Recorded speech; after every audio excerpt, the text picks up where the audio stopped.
दोस्ती हमारी अनमोल रे पार्ट 4। 3 बरस बाद वो भी जश्न का ही दिन था। दीक्षा की शादी के जश्न का दिन। दुल्हन के लिबास में सजी वो बेहद खूबसूरत नजर आ रही थी। इतनी खूबसूरत कि कोई दो पल को नजरें ही न हटा सके। चीकू की नज़र उस पर ही जमी हुई थी। विदाई की बेला में दीक्षा के आंसू ठहर ही नहीं रहे थे।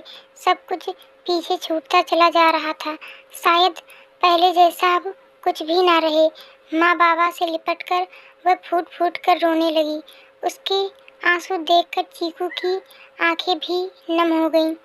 आसमान ने भी रिमझिम फुहारें बरसाकर उसका साथ दिया। दीक्षा भी ही पलकों के साथ चीकू को निहार रही थी और सोच रही थी कि शादी का रिश्ता हर पुराने रिश्ते को पीछे छोड़ देता है। क्या हमारा रिश्ता भी पीछे छूट जाएगा? बचपन से लेकर अब तक चीकू के साथ गुजरे सारे लम्हे उसकी आंखों के सामने तैर गए। उसने आंखें बंद कर लीं, मानो उन सारे लम्हों के साथ ठहर जाना चाहती हो। लेकिन समय का पहिया किसी के लिए नहीं ठहरता, आगे बढ़ ही जाता है। दीक्षा भी आगे बढ़ गई, पर यादों का पिटारा अपने साथ लिए। समय गुजरता गया और हर गुजरते लम्हों ने उसे यकीन दिला दिया कि उसकी यादों का पिटारा अनमोल है। उससे बढ़कर जिंदगी में शायद ही कुछ हासिल हो। पति देव दौलत और शोहरत हासिल करने की रेस में कुछ यूं लगा कि उसे किसी चीज़ का होश ही नहीं रहा। घर पर उसका बहुत कम वक्त गुजरता। छुट्टी के दिन भी उसके पास वक्त नहीं होता। दीक्षा को कुढ़न होती कि दौलत और शोहरत की ऐसी भी क्या रेस कि घर परिवार पीछे छूट जाए। पति देव के अपने तर्क थे, सब कुछ तुम्हारे लिए ही तो कर रहा हूँ। आज की मेहनत हमारा कल सुधार देगी, फिर हम साथ मिलकर उस कल के मज़े लेंगे। दीक्षा बस सोचती रह जाती कि कल के मज़े के लिए आज की खुशी कुर्बान करने का क्या फ़ायदा। व्यस्त पति देव के पास किसी बात की फुर्सत नहीं थी। वह दीक्षा का पति बन गया था, परी और मयूरी का पिता भी। लेकिन दोस्त तो दीक्षा की यादों में बसा चीकू था। वो चीकू जिसके लिए दुनिया की सारी चीज़ों से बढ़कर दीक्षा की खुशी थी। दीक्षा आज भी उन यादों से प्यार करती थी और उन यादों के हर कतरे में समाये चीकू से भी। यादों पर ही तो हक रह गया था, और था ही क्या उसके पास। घर पर रह रहकर उबने लगी थी दीक्षा। वह कुछ करना चाहती थी, कुछ बनना चाहती थी, जिंदगी में अपना एक मुकाम हासिल करना चाहती थी। एक दिन उसने पति देव से पूछा, मैं कोई जॉब कर लूँ? दो टूक जवाब मिला, किसी बात की कमी है तुम्हें? सब कुछ तो दे रहा हूँ, तुम लोगों के लिए ही तो दिन रात खटता हूँ। इस दो टूक जवाब से दीक्षा का मूड उखड़ गया। अब कैसे समझाती उसे कि बात पैसों की नहीं है। वो भी कुछ करना चाहती है अपने लिए, अपनी खुशियों के लिए।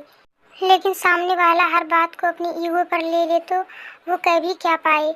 जब भी वो ये बात निकालती, पति देव का मेल ईगो हर्ट हो जाता। उसे लगता कि दीक्षा के हिसाब से शायद वो पर्याप्त नहीं कमा पाता है, इसलिए वो जॉब करना चाहती है। व्यस्तता की वजह से फासला तो दोनों के दरमियान पहले से ही था, जो अब और बढ़ने लगा।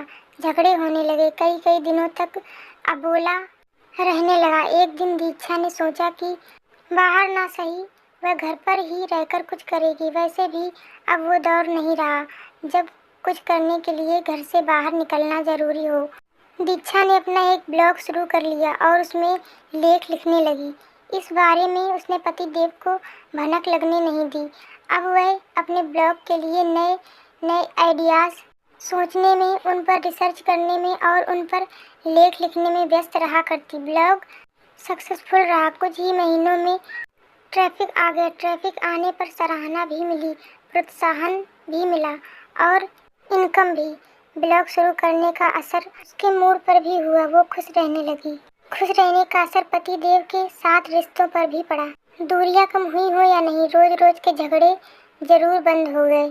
लेकिन आज सुबह पति देव को ब्लॉग के बारे में पता चल गया और इसके बारे में जानकर वही हुआ जिसके होने का अंदाज़ा दीक्षा को पहले से ही था। वो दंदनाते हुए दीक्षा के पास गया और तेज में बोला, अगर तुम्हें लगता है कि मैं कम कमाता हूँ तो कह देती। तो तुम्हें पता चल गया? दीक्षा बेफिक्री से बोली। हाँ, बताओ, ये सब करके क्या एहसास दिलाना चाहती हो मुझे? अपने बीवी बच्चों को खिला नहीं सकता, उनकी इच्छाएं पूरी नहीं कर सकता, हर बात पैसे की नहीं होती। ये तुम क्यों नहीं समझते? इससे खुशी मिलती है मुझे, महसूस होता है कि मैं भी कुछ हूँ। अपने पैरों पर खड़े होने का एहसास सुकून देता है मुझे। मैं नाकारी नहीं हूँ, ये एहसास मेरे आत्मसम्मान को संतुष्टि देता है। और हाँ, मैं जानती हूँ कि तुम बहुत कमाते हो, मुझे कमाने की कोई ज़रूरत नहीं, ये भी जानती हूँ। मैं कह भर दूँ, तुम मेरे हाथों में नोटों की गड्डियाँ थमा दोगे, ये भी मैं जानती हूँ। लेकिन फिर भी अपने खुद के कमाए थोड़े से पैसे हाथ में लेकर जो गर्व का एहसास मुझे होता है, वो तुम्हारी बड़ी बड़ी नोटों की गड्डियाँ थामकर भी मुझे महसूस नहीं होता है। ये मेरी खुशी है, छोटी सी खुशी, खुद को पा लेने की खुशी।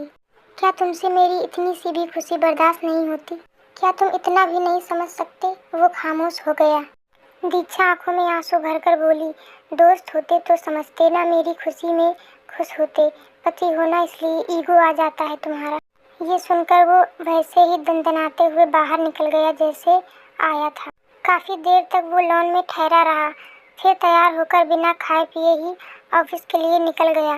दीक्षा उस दिन बहुत रोई, तब तक जब तक आंसू ना सूख गए। लेकिन वह माँ थी, बच्चों के सामने कैसे रोती?